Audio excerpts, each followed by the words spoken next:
자, 오늘 금융통화위원회에서는 금리가 예정대로 1.5%로 6개월째 동결이 됐습니다. 이 금리 동결보다는 우리 한국의 경제가 지금 국내적으로 여러 가지 그 변수에 지금 둘러싸여 있는 그 환경이라는 점에서 한국은행에서 과연 이 경기 판단을 어떻게 내리고 있는지 이주열 총재의 그 발언이 더 중요하다라고 앞서서 일부에서 말씀드렸는데요. 지금 한국은행에서는 기자 간담회가 진행이 되고 있습니다. 기자 간담회장으로 지금 가보겠습니다. 미 연준의 통화정책 변화와 그에 따른 국내 금융 일반시장 리스크 요인을 면밀히 점검하는 등 금융 안정에 보다 유의할 것입니다. 오늘 한국은행 기준금리를 현 수준에서 유지하기로 한 금통위의 결정은 전원 일치였습니다. 지금부터 질문을 받겠습니다. 질문을 하실 때에는 소속과 성명을 말씀해 주시면 감사하겠습니다. 서울경제신문 김상훈 기자입니다. 세 가지 질문 드리겠습니다. 우선 마지막 금통위 이전에 물가안정 목표제를 금통위에서 의결해야 되는 걸로 알고 있는데요.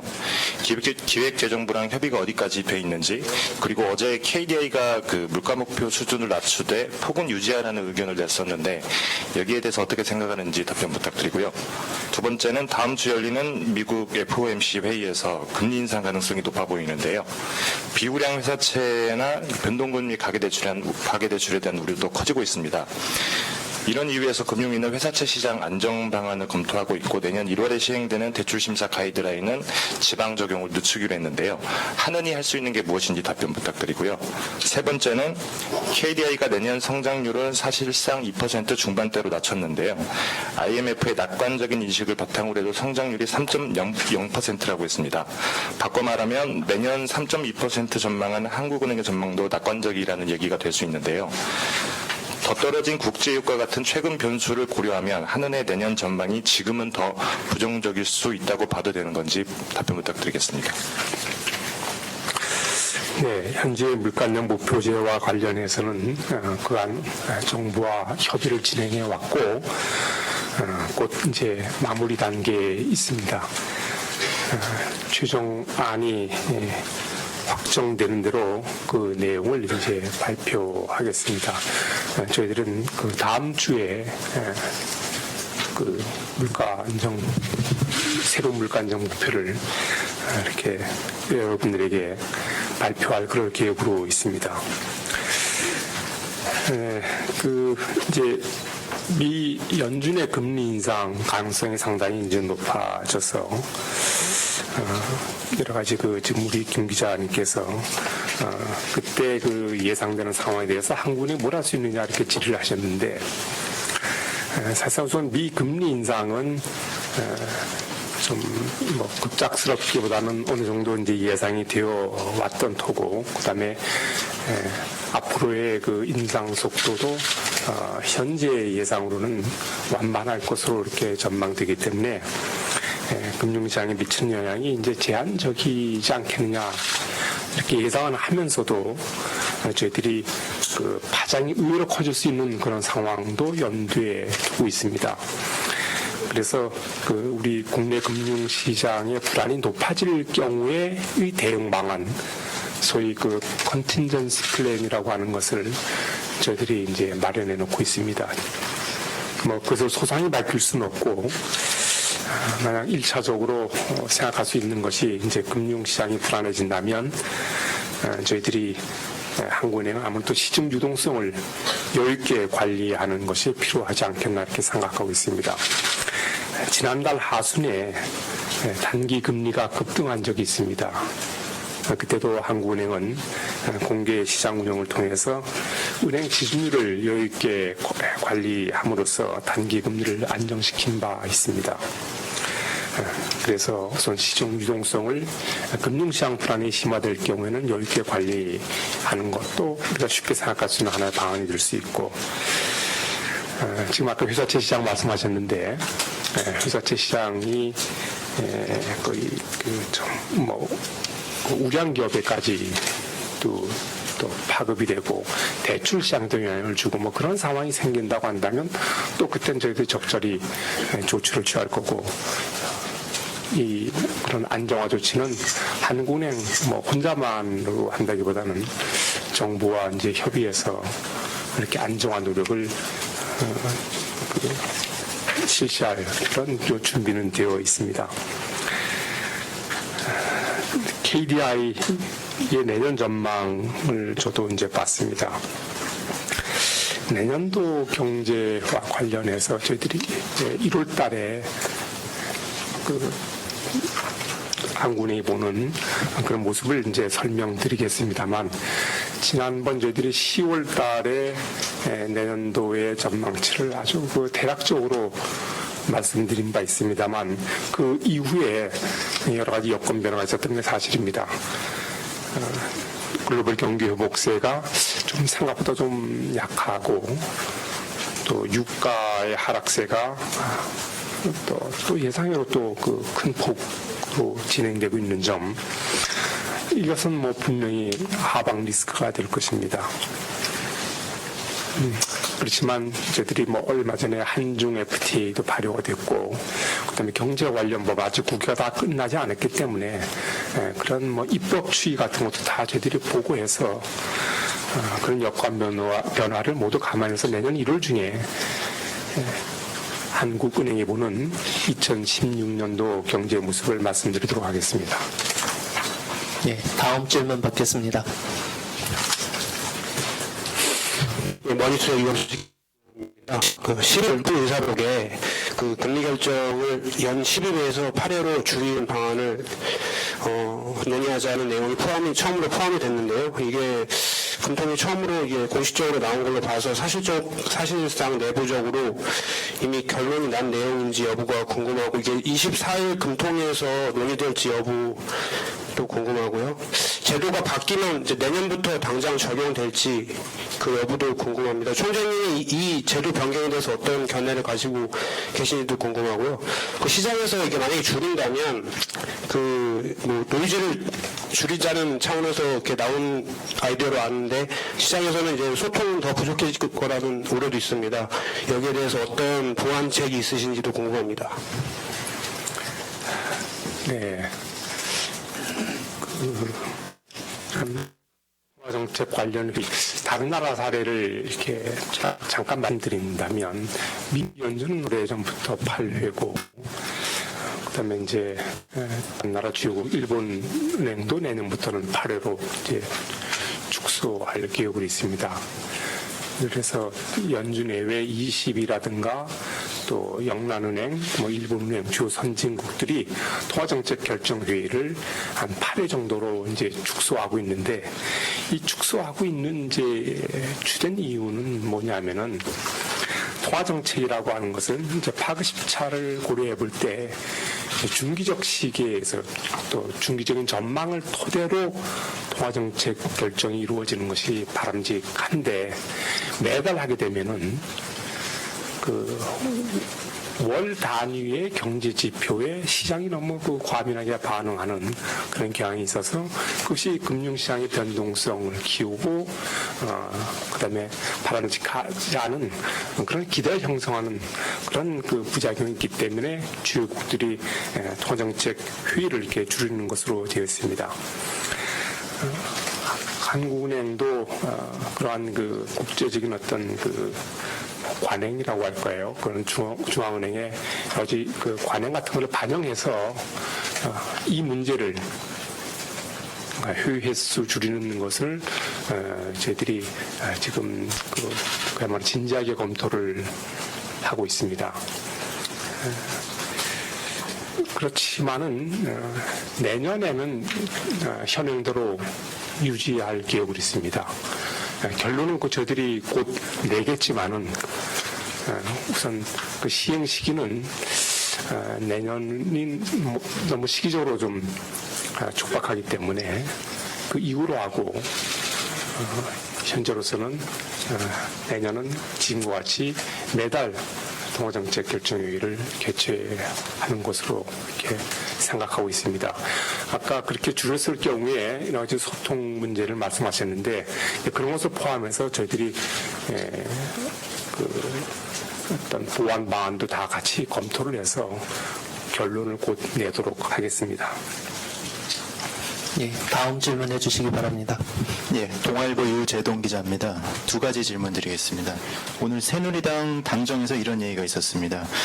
향후 1년 내 미국이 금리를 1%로 인상하면 한미 양국의 금리 차를 감안했을 때 우리 기준금리도 2.5%로 오를 가능성이 있다.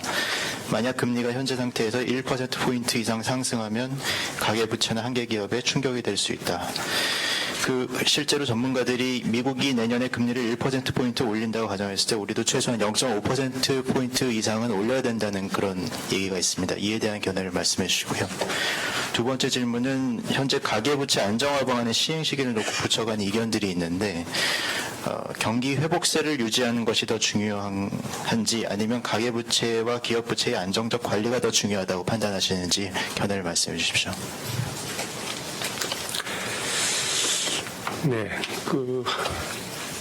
제가 여러 번 말씀을 드린 걸로 알고 있습니다. 미 연준의 금리 인상이 이제 오래전부터 예상되어 왔던 거고, 그러다 보니까 이제 한국은행도 그런 금리 인상 쪽으로 방향을 틀지 않겠느냐, 또 경우에 따라서 곧바로 따라 올리는 것이 아니냐, 이제는 이런 견해가 많이 나왔습니다. 결론적으로 말씀드린다면 미 연준 금리 인상이 곧바로 저들의 한국은행 금리 인상으로 연결되는 것은 아닙니다.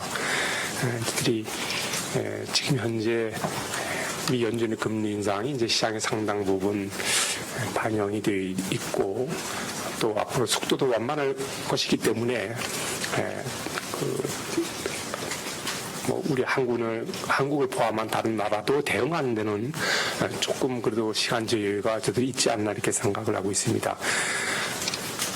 한국의 금리를 결정하게 되면은 미 금리 인상 그 자체를 보는 것이 아니고 이제 미 금리 인상 이후에 국제금융시장의 움직임, 그다음에 신흥국의 경기 움직임, 재반 모든 요인과 그에 따른 국내 경제 금융시장의 변화를 저희들이 감안할 것이기 때문에 공식적으로 또 일의적으로 이렇게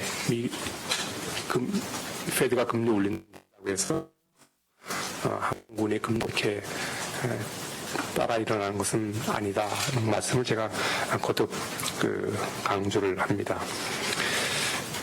경기 회복세와 그다음에 금융의 안정 또 부채의 안정 관리 같은 문제는 지금 현재로서는 어느 것이 더 중요하다라고 딱 단언적으로 얘기할 수는 없습니다. 그런 모든 대책을 균형적으로 고려해서 경기 회복의 불씨도 꺼뜨리지 말아야 되고 그다음에 그런 불균형의 정대가 우리나라가 감내할 수 없을 수준으로 확대하는 것도 방지해야 되겠고 하는 양쪽 측면을 좀 균형 있게 고려를 해야 될 것으로 생각하고 있습니다. 예, 다음 질문해 주시기 바랍니다. 로이터 통신 김세미 기자입니다. 저는 질문이 두 가지가 있는데요. 수출이 내년에도 회복세를 뚜렷하게 보일 거라는 증거가 지금 없는 상황에서 정부 소비 진작책으로 인한 내년 초 소비 절벽 우려도 나타나고 있는데요. 현재 내수 회복세 지속성이 있는지 좀 그게 있다고 보시는지 궁금하고요. 그다음에 두 번째는 국내 부동산 시장의 공급 과잉으로 급냉할 수도 있다는 경고가 많이 나오는데 총재님께서 이런 의견에 동의를 하시는지 알려주시면 감사하겠습니다. 네, 지금 소비 호조가 제가 모두 발언에서 말씀드렸듯이 정부의 정책적 노력에 힘입은 바 크다고 말씀을 드렸습니다. 그러다 보니까 이제 정부 시책이 금년 말로 끝나는 경우 예를 들면 개인 소비세율 인하라든가 하는 소비 활성화 조치가 이제 끝나게 되는 내년부터는 소비가 급감하지 않겠느냐. 지금 우리 김 기자께서 소비 절벽이라는 표현을 쓰셨는데 그런 우려가 있는 것으로 알고 있습니다만은 저희들이 이렇게 급속히 둔화되지는 않을 것으로 저희들은 이렇게 예상을 하고 있습니다. 왜냐하면 최근의 소비 호조는 정부의 정책적 노력에도 기인하지만은 전반적으로 소비 심리가 개선이 되었고 또 소득 여건도 좀 개선이 되었습니다. 그 임금이 그래도 꾸준히 상승했고 유가 하락 등으로 어떤 실질 구매력이 좀 높아진 점 이런 것을 감안하면은 우려 소비 절벽에 대한 그렇게까지 우려하지는 않고 있음을 말씀을 드립니다. 주택 시장 관련해서 최근에 이제 공급 물량이 늘어나면서 그런 우려가 제기되고 있는 것이 사실입니다. 그렇지만 이제 수요 쪽에서 한번 보면은 그 주택 구입의 상당 부분은 그야말로 실거주 목적의 주택 구입이 상당 부분을 차지하고 있고 또 우리 가구의 그 변화도 저희들이 좀 고려를 해야 됩니다. 그 2인 가구가 이제 크게 늘어나는 그에 따른 수요 구조의 변화도 함께 고려를 해야 되지 않을까 이렇게 생각을 하고 있습니다. 네. 네, 다음 질문 해주시기 바랍니다. 예, 안녕하세요. 저 블룸버그 최환웅 기자라고 합니다. 그 중국 관련해서 두 가지 여쭤보고 싶습니다. 먼저 첫 질문은 위안화가 최근 8월 급등기 수준으로 다시 그 약세를 보이고 있는데요. 그 위안화 약세에 따른 한국 수출 경쟁력 문제입니다. 과거에 그 엔저 시기에 그 한국 수출 경쟁력에 대한 우려가 많았고 또 한국은행에서 자료도 충분히 분석했던 것으로 알고 있는데 그때와 비교해서 어떻게 다르게 볼 수 있는지에 대해서도 궁금합니다. 그리고 그 다음 질문은 이제 최근 G2 리스크란 말이 많습니다. 이제 중국이 산업 개혁하고 금융시장 개방으로 추진을 하면서 금융시장 변동성이 앞으로도 지속될 것이라는 우려가 많습니다. 이것이 국내 금융시장 불안으로 연결될 수 있을지 여쭤보고 싶고요. 그리고 특히 이제 미국 금리 인상 리스크하고 이 중국발 금융 불안 리스크를 좀 비교해서 설명해 줄 수 있을지 부탁드리고 싶습니다. 감사합니다. 네, 유한화뿐만 아니고 저희 경쟁국의 통화가 약세를 보이면 그 수출 경쟁력, 즉 가격 경쟁력 면에서는 이제 불리하게 작용하는 것은 그건 일반적인 원리가 되겠습니다. 그래서 유한화 약세가 지속된다든가 또 큰 폭으로 된다면 분명 한국 수출의 가격 경쟁력에는 부정적인 영향을 미칠 것입니다만은 앞으로 유한화 약세가 과연 그렇게 계속 지속될 것인가 하는 거에 대해서는 좀 생각을 해봐야 될 것입니다.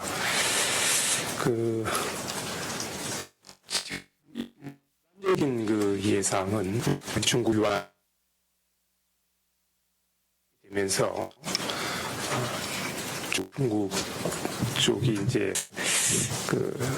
좀 뭐라고 할까요? 거기에 따른 약세 전망도 많이 나오고 있습니다만은 저희들이 여러 가지 상황을 고려해 볼 때 유한화 약세가 오랫동안 지속될 가능성이 이렇게 높지 않다 이렇게 보고 있고 그다음에 이제 우리가 한중 FTA가 발효된 점을 이렇게 감안을 하게 되면은 최근 유한화 약세의 어떤 부정적 효과는 그리 크지 않을 것으로 그렇게 보고 있습니다. 오히려 앞으로 수출과 관련해서는 그런 가격 경쟁력보다는 기술 수준의 격차 같은 어떤 질적인 경쟁 구조의 변화가 보다 중요한 요인이 되지 않을까 이렇게 생각을 하고 있습니다. 중국이 이제 내수 위주로 산업 구조를 이제 개편을 추진하고 있고, 그다음에 또 여러 가지 금융 자유화 같은 건 조치를 이제 취하게 됩니다. 이제 그렇게 되면은 저희들도 그 영향에서 이제 자유로울 수는 물론 없으라고 봅니다. 1차적으로 우리 대중 수출 구조가 주로 중간재 수출 구조로 되어 있는데 중간재 수출이 아무래도 중국이 내수 중심으로 이제 구조가 바뀐다면 저희들이 그런 면에서는 부정적 영향을 받게 될 것이고 또 금융시장도 그런 변동성이 커질 수밖에 없는 그러나 환경에 부딪힐 걸로 예상을 하고 있습니다. 그렇지만은 만약에 중국이 어떤 그런 산업 구조 개편을 좀 원활하게 성공적으로 잘 한다고 한다면 또 그래서 경기 둔화 추세를 중국이 어느 정도 완화시킬 수만 있다면 그것은 또 우리 경제의 긍정적 요인이 될 수도 있을 거고 그다음에 중국 금융시장도 지난번에 뭐 중국 증시 폭락 같은 데서 딱 이렇게 보았듯이 그런 금융시장 불안에 대한 중국 정부의 대응 능력도 저희들이 아직은 상당 부분 갖추고 있다고 이렇게 보여지기 때문에 그렇게까지 물론 저희들이 그 영향은 받겠지만 그렇게 과도한 우려는 저희들이 하지 않고 있다 이렇게 말씀을 드립니다. 네, 다음 질문해 주시기 바랍니다.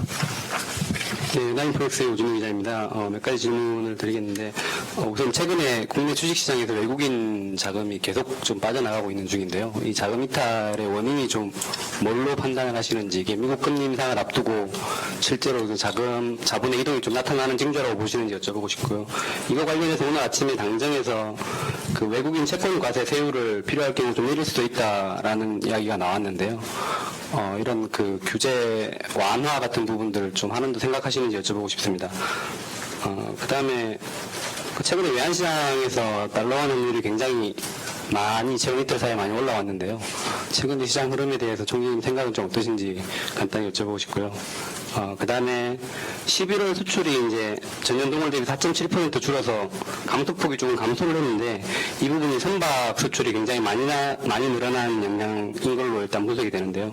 총리님 보시기에는 수출 감소세가 조금 완화가 되는 건지 아니면 그 선박 때문에 좀 일시적으로 나타나는 현상이라고 보시는지 여쭤보고 싶습니다. 그리고 마지막으로 한 가지 더 그 국제유가라든지 세계 경제 성장세 둔화가 좀 예상보다 안 좋다라고 아까 답변 중에 말씀을 하셨는데 1월 경제 전망에서 기존보다 조금 그 하방 위험이 커졌다라고 보면 되는 건지 아니면 여전히 상하방 리스크가 균형이라고 보시는지 여쭤보고 싶습니다.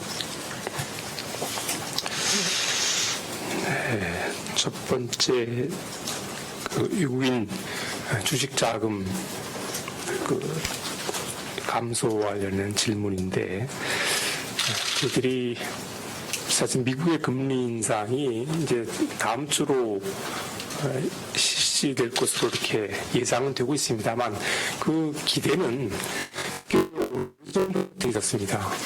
금년 그 6월 달에도 그런 기대가 높아지면서 저희들이 6월 한 중하순부터 9월 달까지 외국인 증권 자금이 저희들이 좀 비교적 큰 폭으로 빠져나간 적이 있습니다.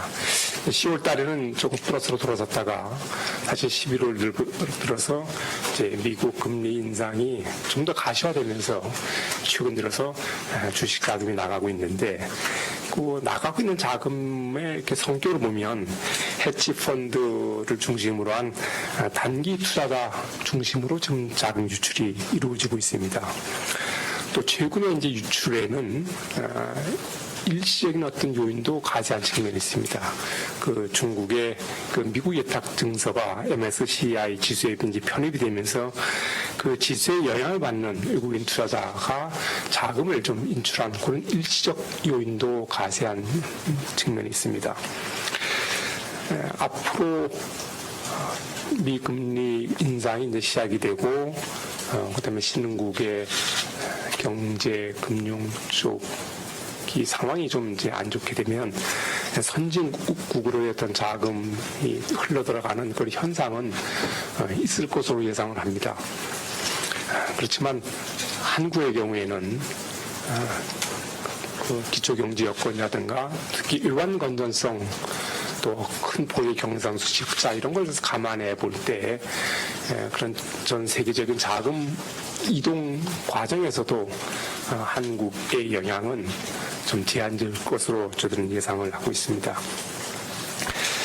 아까 그와 관련해서 당정에서 여러 가지 그 규제 완화가 있다고 하는데 저희들이 꼭 이 측면만이 아니고 그런 쪽에서 규제를 합리화한다고 하는 노력은 그는 뭐 상대적으로 필요한 것으로 생각을 하고 있습니다. 원화 환율도 이제 상승을 했는데 이런 그 환율의 변동성이 확대된 것은 비단 우리나라만의 일이 아니고 저는 글로벌 현상으로 봐야 됩니다. 페드와 또 다른 나라 중앙은행 20이라든가 BOJ 같은 그런 주요 국가 통화 정책이 이제 비동조화되면서 거기 따라 나타나는 어떤 글로벌 현상으로 이렇게 보고 있습니다. 앞으로 환율 움직임은 물론 이제 페드의 금리 인상이 큰 영향을 줄 것이고 특히 앞으로 페드가 금리를 그러면 어떠한 속도로 그 인상할 것이냐고 하는 그런 문제, 그다음에 뭐 중국을 비롯한 신흥국의 경제 또 금융 상황 변화에 따라서 환율의 방향성이 결정될 것으로 그렇게 예상을 하고 있습니다. 수출이 계속 저희들이 한국의 수출이 감소하고 있습니다만 수출 감소에는 그 유가 하락에 따른 수출 단가 하락이 상당히 큰 폭으로 작용하고 있고 거기에 이제 글로벌 경기 둔화가 같이 작용을 하고 있습니다. 이 흐름은 뭐 단기간에 이렇게 다시 그 반전될 가능성이 높아 보이지 않기 때문에 수출의 감소는 어느 정도 이어질 것으로 봅니다. 근데 이제 증가율 같은 것은 또 기저효과 같은 것이 있으니까 그것은 좀 한번 저희들이 짚어보도록 하겠습니다. 10월 달에 한국은행이 내년도 경제 성장에 대해서 대략적인 그 수준을 제시했습니다. 근데 그 이후로 그 상당 부분의 어떤 그 여건 변화가 있었습니다. 유가 하락라든가 아까 제가 말씀드렸던 글로벌 경기 회복세의 둔화, 뭐 하방 리스크도 있고 또 긍정적인 측면도 같이 있을 것이기 때문에 다 고려해서 한 달 후에 저희들이 여러분께 설명을 드리도록 하겠습니다. 예, 다음 질문 받겠습니다. 저는 조선비즈 연선욱 기자입니다. 그 동향 말씀하신 거 보면 이미 미국 금리 인상 기대만으로도 장기 시장 금리가 상승하는 거로 나오는데요. 그러면은 앞으로 한은이 완화적인 통화 정책을 써도 미국이 금리를 실제로 인상하게 되면 그 효과가 반감되는 건 아닌지 하는 생각이 드는데 이거에 대한 총재님 생각을 듣고 싶고요. 또 하나는 KDI가 어제 부양보다는 리스크 관리가 우선이라는 분석을 내놨는데 여기에 대해서 총재님 어떻게 생각하시는지 듣고 싶습니다. 만약 미국의 이제 금리 인상이 이루어지면 미국의 장기 금리가 상승하고 그에 따라서 국내 장기 금리가 상승 압력을 받는 그것은 뭐 자연스러운 그 뭐 채널이라고 얘기할 수 있겠습니다. 아까 앞에서도 제가 말씀드렸듯이 페드가 금리 올리는 것이 오래전부터 예상되어 와서 이미 금리에 선반영되어 있는 측면이 많고 그다음에 앞으로 인상 속도도 과거와 달리 좀 완만할 것으로 이렇게 예상되기 때문에 그 장기 시장 금리 상승에 미치는 상승 압력은 제한적일 것으로 보고 있습니다. 그 페드 금리 인상보다는 어떻게 보면 우리 경기, 물가 등 그 경제 상황 그리고 시장의 채권 수급 여건 이런 데에 따라서 금리의 방향성이 결정될 것으로 그렇게 예상을 하고 있습니다. 두 번째 질문이 다시 한번 말씀해 주시겠어요? 아까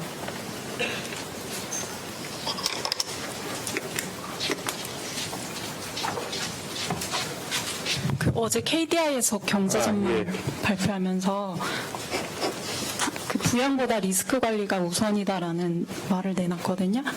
네. 또 KDI 전망을 이제 봤는데 제가 이해하기에는 내년도 성장을 이제 3.0%로 전망을 하면서 정책 수단, 정책 여력이 제한되어 있기 때문에 부양보다는 잠재를 키우는 쪽으로 이렇게 방향을 좀 거다 포커스를 맞춰야 되지 않느냐 저는 그렇게 이해를 하고 있습니다.